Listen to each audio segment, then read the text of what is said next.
Hey, how's it going, dog owners out there in YouTube universe? I am Ty, the dog guy, and this is my dog, and we're here to talk to you today about anxiety and fear and insecurity, and what a big bummer that is, because I know a lot of you who are dealing with it have been dealing with anxieties and fears for weeks or months or years. Maybe some of you even have your dogs on medication, some anxiety medication. I know that's pretty common.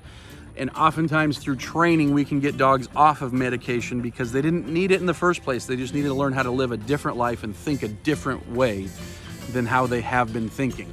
Now, this video, this free training video is part of a free 10-part series on training your dog and dealing with a whole bunch of stuff. And a lot of this is building up to today's training. So if you haven't seen the other parts, do watch this whole video, but also when you're done, make sure to go down beneath the video, click on the link in the description so you can get the full 10-part video training course. It's gonna be a big help to you. But like I say, today we're working on anxiety and how to finally get rid of it. Anxiety is one of, at my company, we've got branches all over the United States, and we deal with anxiety and aggression every single day. It's such a bummer because our dogs aren't happy. It leads to us not being happy. It leads to problems, but there's a solution, and it can happen fast if you know what you're doing. So watch this video to the end, and we're gonna show you how that happens. All right, guys, I wanna talk to you about fear, anxiety, aggression, reactivity, things like that. At our company, we deal with hundreds of dogs every year, and you know, I'll cut that out. Yeah, we're good. All right, guys, I want to talk about fear, anxiety, aggression, reactivity, all that kind of stuff that's so common. We deal with this. We've dealt with thousands and thousands of cases of this over the years, and so we've got a very deep insight into what causes this. So I'm going to explain kind of why this is caused, what happens to create all this, and then I'm going to explain here in a second what you can actually do to fix it, and how you can use this 10-part series that you're in to actually fix a lot of these fear and aggression issue things. So almost all of the aggression that we deal with is fear-based. And I'm using fear as a broad term. It can be anxiety, insecurity, but I'm going to call it fear-based. Almost all of it's fear-based. Very rarely do you meet a dog who's like, I like to hurt people or hurt, you know, those dogs exist, but most dogs that are being aggressive, whether it's your dog or a dog that you've seen that's lunging and barking, or, you know, it's a fear thing, you know, and you add things to it. Fear plus being territorial equals a dog who goes nuts at the window or when somebody rings the doorbell. Fear plus nervousness, you know, fear of other dogs plus, you know, bad leash manners equals a dog who's being reactive on the walk and stuff like that. So fear is at the cause. Fear, anxiety, and insecurity are at the root cause of almost everything that we deal with as far as these aggressive and antisocial behaviors. So fear really comes from two places. And so it comes from the dog's genetics and it comes from the dog's upbringing. So genetics are a big component here. You know, very frequently people say, well, I think my dog was abused because he's aggressive now. We rescued him. And maybe he was. Sometimes dogs were abused, but oftentimes dogs that were never abused and never had anything bad have fear and anxiety and aggression issues. And how could that be? Well, genetics. I mean, genetics are a big part of our behavior. Like, there are people who run into burning buildings for a living, you know, firefighters, and they enjoy it, and the adrenaline makes them feel excited and stuff like that. And they do something terrifying like all the time, and they're cool with it. It's not a big deal. And then there are other folks who just a little thing happens and everything starts to unravel. They get cut off in traffic, or, you know, somebody scares them, boom, you know, and they get really terrified, or whatever the case might be. Genetic components are really big. And oftentimes people are really wrong about this. You'll see this when they're trying to defend a certain breed, like, oh, all dogs of that breed are good unless you train them not to be good. And that's not the case. Genetics are a big component. Like, Labradors don't chase tennis balls because of how they were raised. They chase tennis balls because of their genetics. Border Collies don't herd sheep because of how you raise them. They herd sheep because of genetics. Now, the training you do can enhance the retrieval or the herding or whatever, but the genetics are what they are. And some dogs are more genetically predisposed towards being fearful, anxious, nervous than other dogs. And so oftentimes that's a big component is genetics. Now, we can't change genetics, but we can enhance the genetics that are there.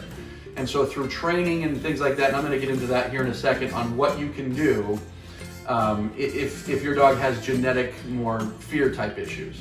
Now the other thing is upbringing. And so experiences that your dog has throughout his life are going to affect fear or lack of fear. So for example, a lot of dogs that we work with went to dog parks when they were young, and they went to dog parks and they got bullied, or they felt overwhelmed because there was a lot of dogs and they are like, I'm a small dog here, I'm not sure what to do.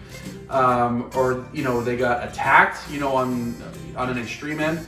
And so lots of dogs that go to dog parks end up with fear issues of other dogs because their upbringing wasn't a good one. Don't ever go to dog parks, they're a really bad place to go. Or I've seen things where, one kid like smacks the dog on the head when it's a puppy and now they're afraid of kids. I've seen all sorts of things like that, to where one experience can lead to a lifetime of fear. And then, that leads to issues, and I'll talk about that in a second. But so the experiences that the dog has or doesn't have, if we don't give the dog a lot of positive experiences around people, for example, that could lead to fear because of just simply not knowing that situation. So why is fear so bad? Well, number one, you can probably intuitively know because you don't like to be afraid. But fear is really bad because it leads to only three things in dogs. It leads to the fight response, the flight response, and the avoidance response. So fight response is bark, bark, bark, on a low end, all the way up to attacking and everything in between. And so a dog doesn't have to actually go get in a fight to be in the fight response. The fight response is just the aggression, the reactivity, the barking, the lunging. So fear leads to fight because the dog realizes, hey, if I show this aggression, maybe I'll be okay. Whew, and sure enough, it happens and he's okay. Or the mailman comes to the door and the dog's like, bark, bark, bark, I'm afraid because you're gonna break in. And every day the mailman leaves, and so the dog's like, whew, thank goodness I showed that aggression because that got rid of the mailman. But anyways, fear leads to fight, fear leads to flight. Flight is where the dog runs away. The dog gets afraid and just takes off and runs away. Flight is no good either. We don't want flight. And the reason we don't want flight is because the dog doesn't grow, mentally doesn't grow at all. It just, remains in this state of fear, and flight begets more flight, and fight begets more fight. They tend to lead to more and more and more. And a dog that runs away today is probably running away faster a month from now. And the last one is avoidance. Now, avoidance is the best of the three. Avoidance is when the dog just kind of pretends something's not there. He looks away from it. It's a fear response, but it's a better response. And so there are solutions here, and I'm going to tell you about them here in just 1 second. All right, what's up, dog owners? I did this filming about anxiety and fears and insecurities, and then realized I left one thing out. And the thing I left out was one of the big things, actually. So I want to do a quick cutaway and talk about that. And what I'm talking about is what not to do. One of the biggest mistakes that people will make when their dogs have fear, anxiety, or scared issues and things like that. And what a lot of people do is when their dog is afraid is they coddle the dog. They get on the ground and they pet him and they tell him it's okay. Now, think about what's happening in your dog's mind when you do that. In your dog's mind, he's saying, I'm afraid of thunder. Let's just say it's thunder. I'm afraid of thunder. And you get down on the ground and you pet him and you say, good boy. Essentially, you're praising him, right? And so you're saying, hey, you're feeling freaked out. Good job. Do more of that. It's going to backfire. Or let's say your dog's afraid because somebody rings the doorbell and that freaks him out. Or he sees a dog and that freaks him out. And you're just trying to soothe and coddle. When you do that, you're giving the exact wrong message. You're telling him that a scared, freaked out state of mind is exactly what you like and what you want. And so it's the quickest way to help your dog get actually worse at any sort of anxiety. So don't soothe, don't coddle, don't pet your dog. Do what I show you to do in this video and you're going to be in much better shape. All right, so how do we fix this fear? How do we help the dog through this? How do we work through the aggression and the fear and the anxiety and stuff like that? Well, there's a very simple formula. It's simple, it's just not easy. What that formula is the first thing we need to do is we need to elevate the dog's state of mind, and we need to elevate the relationship with the owner. Oftentimes dogs are more fearful when they don't really trust their owners, when the respect and the trust isn't there. And then of course the state of mind, where if a dog is really reactive and everything makes them freak out and stuff like that, that's not going to help either. And so we need to elevate their state of mind, and we need to change the relationship. One big way to do that is through some really great obedience training. And when I say really great, what I'm referring to is a dog who listens to you, even when distracted, whether he's on the leash or off the leash, whatever. That level of obedience helps with both of these things. It helps with the mindset, because being obedient comes from a very calm and structured mindset. Whereas being aggressive and fight, flight, and avoidance comes from a very hectic and scary mindset. And so these are two opposing mindsets that they don't exist very well at the same time. So, you know, somebody rings the doorbell and your dog freaks out. If we elevate his obedience where we can send him to his bed, he can't freak out anymore. And in not freaking out, he can learn how to be calm. If we've got a dog who's lunging at other dogs and trying to attack, well, if he walks perfectly by our side, he can't do that anymore. And so using that obedience, we can change his state of mind, but it also really helps with the relationship, because let's say he does heel next to your side instead of lunging, and so he's saying, all right, I really want to lunge at that dog, but I'm going to heel because you told me to. Oh, nothing bad happened. And nothing bad happens again, and nothing bad happens again. And soon the dog realizes, okay, these things weren't as scary as I thought they were. And so that level of obedience is super helpful. What that leads to is the ability to desensitize to things that make the dog fearful. And I've already kind of told you how you do that. Is we apply the obedience at moments when the dog is afraid. So he's afraid because somebody rang the doorbell, it's a downstay or it's a place command. He's afraid because he sees another dog, it's a heel command. He's afraid and he wants to chase off after a dog and nip him on the rear end, it's a recall. We can desensitize the dog to these things by exposing him to larger and larger things that make him afraid, while insisting that he stays under control, and that will help to desensitize him and help him realize, look, I know you're afraid of all this stuff, but you don't need to be, because look, now we've passed 10 other dogs and 20 dogs and nothing bad happens. The doorbell's rung 50 times and nothing bad happens, you can trust me. So desensitization can help. And then the last thing is counter conditioning.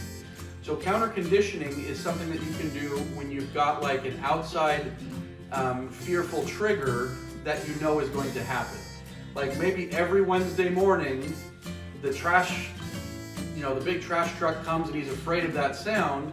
You can counter condition by, up until, start giving him treats, start doing sit, start doing down treats. And then as the big garbage truck comes, you keep doing that, and you can kind of counter condition him to the garbage truck. That's just an example, but you can do some of those things with other different fear triggers. Now, counter conditioning by itself is usually fairly weak. You usually need a lot of the obedience and structure, a lot of the things that you've learned in this 10-part course.